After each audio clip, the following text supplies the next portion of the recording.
Hello students, good morning. This is Vishnu Sharma. तो बच्चों देखिए, आज का हमारा टॉपिक है प्रोनाउन। हमने नाउन पहले पढ़ लिया है, ठीक है, और नाउन के बाद आज हमारा टॉपिक है प्रोनाउन।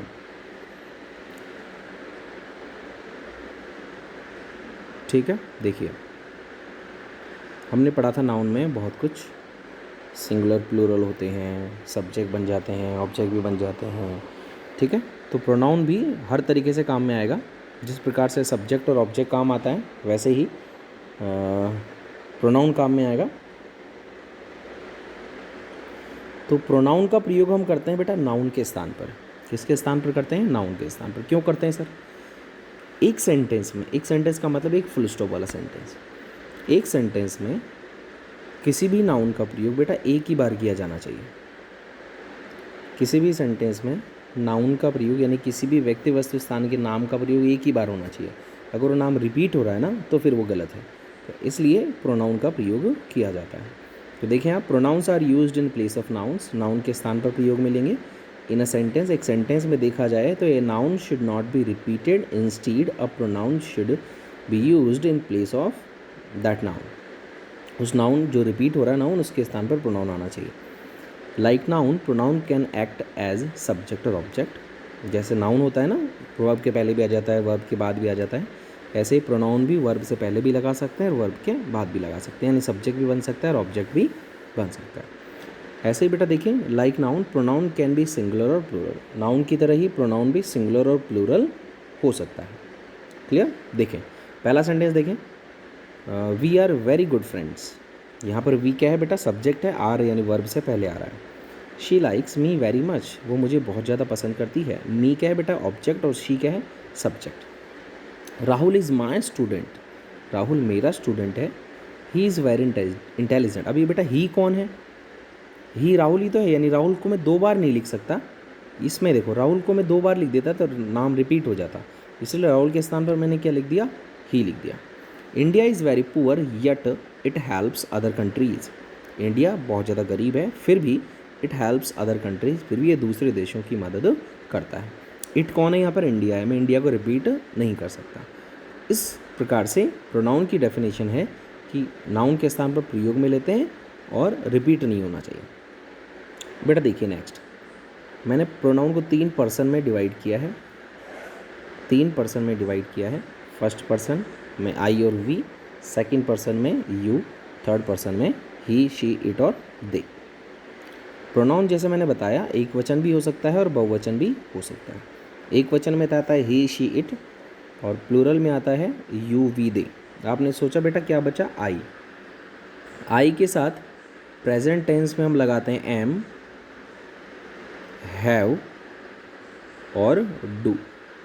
आई के साथ प्रेजेंट टेंस में एम, हैव, डू, यानी इसको फर्स्ट पर्सन कंसिडर करके इसके साथ प्लूरल फॉर्म वाली वर्ब का प्रयोग हम करते हैं। लेकिन पास्ट टेंस में इसको बड़ा नहीं माना जाता, यानी इंपॉर्टेंस नहीं दी जाती, इसलिए वॉज लगाते हैं। क्लियर हो गया ये? चलो आगे देखते हैं। ये टेबल है बेटा, ये टेबल ही सबसे ज़्यादा इंपॉर्टेंट है प्रोनाउन में। जितना अच्छे से इस टेबल को याद करेंगे ना, उतना अच्छे से प्रोनाउन के जो क्वेश्चन हैं उनको सॉल्व कर पाएंगे। तो देखो, प्रोनाउन के 5 पार्ट में डिवाइड किया है मैंने। पहला पार्ट का नाम है सब्जेक्टिव या नॉमिनेटिव प्रोनाउन, दूसरा ऑब्जेक्टिव प्रोनाउन, तीसरे का नाम है पजेसिव एडजेक्टिव। ये पजेसिव यहाँ भी आएगा और यहाँ भी आएगा, पजेसिव एडजेक्टिव है ये। और चौथे नंबर पर है पजेसिव प्रोनाउन, पजेसिव प्रोनाउन, ठीक है। पजेसिव प्रोनाउन, पजेसिव एडजेक्टिव, तीसरे नंबर पे माई, अवर, योवर वाला। पांचवा है रिफ्लेक्सिव प्रोनाउन, यानी परछाई वाले प्रोनाउन बोल देंगे इनको। जब इनको पढ़ाऊंगा मैं तो अच्छे से समझा दूंगा परछाई क्या है। जैसे आई की परछाई माई सेल्फ है। तो सर आपने ये बताया कि 5 टाइप के प्रोनाउन हमारे पास हैं, पर्सनल प्रोनाउन है सारे ही। तो पर्सनल प्रोनाउन की टेबल है ये। कौन से प्रोनाउन की टेबल है बेटा? ये पर्सनल प्रोनाउन की टेबल है।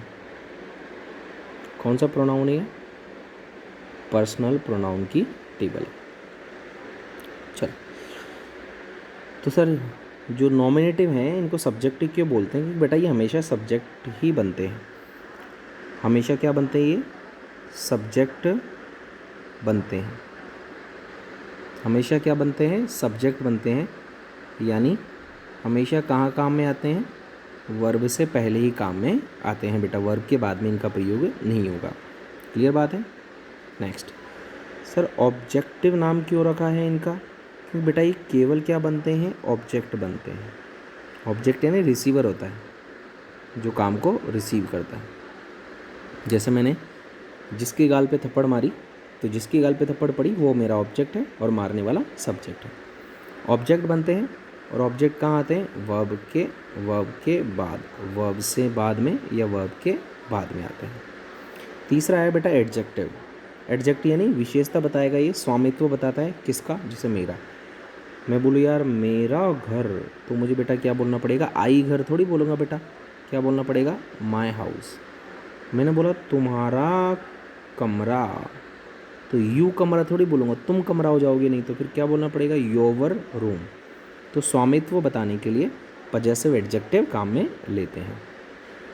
अच्छा सर, पजेसिव जो एडजेक्टिव है इनका प्रयोग हम कहाँ कहाँ कर सकते हैं।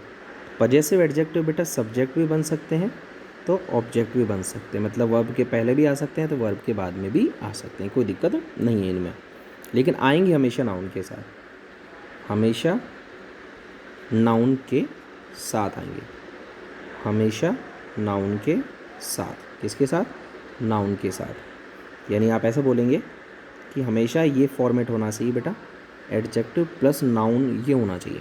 अगर इन माई के बाद नाउन है तो ये माई सही है, अगर नाउन नहीं है बेटा तो अकेला माई किसी काम का नहीं है। मैं बोलूँ यार मेरा खो गया, आप पूछेंगे सर क्या खो गया, तो नाम होना चाहिए ना कुछ, इसलिए एडजेक्टिव के साथ नाउन का होना अनिवार्य है। आगे देखें बेटा, आगे है पजेसिव प्रोनाउन। इनको पजेसिव प्रोनाउन क्यों बोलते हैं, याद रखें, जब भी नाउन रिपीट हो रहा हो, नाउन जब भी रिपीट हो रहा हो सेंटेंस में, नाउन रिपीट हो रहा हो, लेकिन किसके साथ नाउन होना चाहिए वो, जैसे मैंने बोला एडजेक्टिव प्लस नाउन, और फिर मैंने बोला एडजेक्टिव प्लस नाउन, है ना। अभी हो सकता है दोनों एडजेक्टिव सेम है, कोई दिक्कत नहीं है। अगर ये नाउन सेम हो जाए, अगर ये नाउन सेम हो जाए तो गलत हो जाएगा काम, तो नाउन रिपीट नहीं होना चाहिए। अब जैसे मान लो यहाँ पे लिखा हुआ है पहले वाले नाउन में, मान लो यहाँ पे लिखा हुआ है माय सिस्टर और आगे लिखा हुआ है योवर सिस्टर, तो 2 बार सिस्टर आ गया, जो दूसरा वाला सिस्टर है उसको क्या कर देंगे, हम यहाँ से हटा देंगे। और अभी ये जो एडजेक्टिव बचा बेटा, अब इस एडजेक्टिव का रूप जो हो जाएगा वो पजेसिव हो जाएगा। एडजेक्टिव का रूप क्या हो जाएगा बेटा, पजेसिव हो जाएगा। देखो कैसा, मैं लिखता हूँ, मैंने लिखा आई, मोबाइल पे बेटा ऐसी राइटिंग आती है, I love my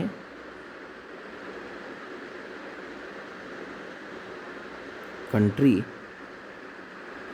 and योवर country.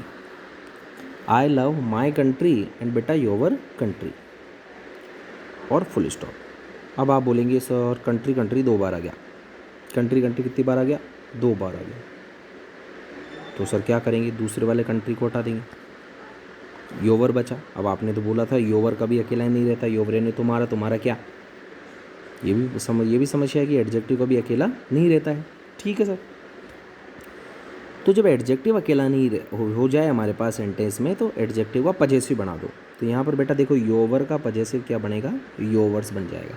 तो यहाँ पर मैं कंट्री को हटा के क्या कर दूँगा, योवर्स कर दूँगा, अब ये सेंटेंस बिल्कुल सही हो जाएगा। ठीक है, एक और सेंटेंस कराता हूँ, प्रैक्टिस में सही हो जाएगा।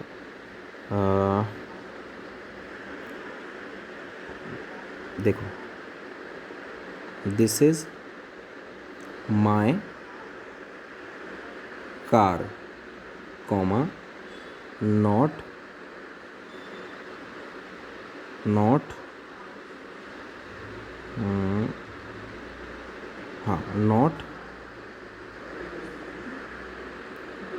हर कार। भाई ये तो मेरी गाड़ी है, उस लड़की की गाड़ी थोड़ी है।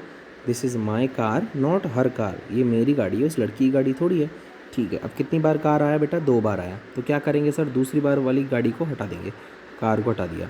अब सर हर अकेला बच गया, तो अब हर का पजेसिव क्या बनाना चाहिए था हमें, हर्स बनाना चाहिए था। इस प्रकार का क्वेश्चन हमारे एग्जाम में आएगा। तो यहाँ पर क्या कर देंगे बेटा, हर्स कर देंगे। समझ में आ गया होगा ये। लास्ट वाला बचा रिफ्लेक्सिव प्रोनाउन। रिफ्लेक्स यानी परछाई वाले प्रोनाउन, परछाई वाले प्रोनाउन, परछाई वाले प्रोनाउन। जैसे आई माई सेल्फ, मैंने खुद ने, वी यानी हम, आवर सेल्फ यानी हमने खुद ने। इस प्रकार यानी उस पर रिफ्लेक्शन डालने के लिए, क्या डालने के, रिफ्लेक्शन डालने के लिए। क्योंकि 2-3 प्रकार के प्रयोग हैं, तो इसका अलग ही रूल होगा, एक अलग ही तरीके से मैं इसको पढ़ाऊँगा, वहाँ इसको मैं समझाऊँगा। तो 4 टाइप से क्लियर हो गया। तो आप पहले टेबल को याद करिएगा, आज आपका काम ये है, और डेफिनेशन याद कीजिएगा कैसे कैसे इनका काम में लिया जाता है, मोस्टली एडजेक्टिव और पजेसिव। ठीक है, thank you so much. Next video में मिलते हैं। और बेटा आपको क्या करना है, फ़ीस जमा करानी है आपको। 100 रुपये जो आपके बकाया हैं सभी बच्चों को जमा कराने हैं जो पढ़ रहे हैं, फिर नेक्स्ट क्लास होगी। ठीक है, थैंक यू सो मच। आपको पता है जब मैं बिज़ी था बहुत, ऑनलाइन क्लास आपको दे रहा हूँ, उसमें बिज़ी था। अब मैं फ्री हूँ, अब मैं आपको क्लासेस दूंगा, टेंशन ना लीजिए आप, जुड़े रहिए एग्ज़ाम तक। जब तक आपका एग्ज़ाम ना हो जाए, जब तक आपकी गवर्नमेंट जॉब ना लग जाए, तब तक आप मुझसे पढ़िए, मैं तैयार हूँ पढ़ाने के लिए। ठीक है बच्चों, थैंक यू सो मच।